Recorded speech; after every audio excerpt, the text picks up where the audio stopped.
Stone, pebbles, and sand.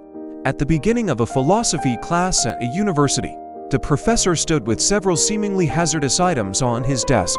There was an empty mayonnaise jar, some stones, some pebbles, and sand. The students looked at the objects with curiosity. They wondered what the professor was up to, and tried to guess what demonstration would take place. Without uttering a word, the professor began placing small stones into the empty mayonnaise jar one by one. The students were puzzled, but the professor didn't offer any explanation yet. After the stones reached the neck of the jar, the professor spoke for the first time that day. He asked the students if they thought the jar was full. The students agreed that the jar was full.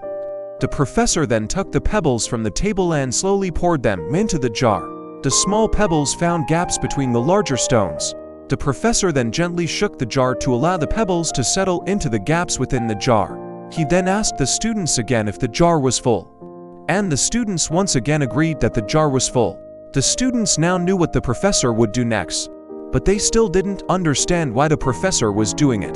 The professor took the sand and poured it into the mayonnaise jar. The sand, as expected, filled every remaining space in the jar. The professor, for the last time, asked his students if the jar was full, and the answer was once again, yes.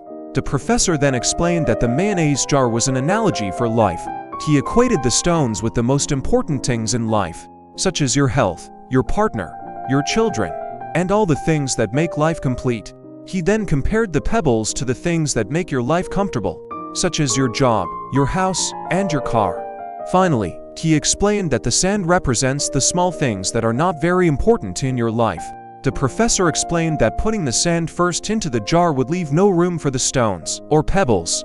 Similarly, cluttering your life with small things will leave you no room for the big things that are truly valuable. Pay attention to everything important for a life filled with happiness. Spend time with your children and your partner. Finish your work when you're at the office, not when you're with your family. Holding a grudge against someone will not benefit you. Set your priorities now and distinguish between stones, pebbles, and sand.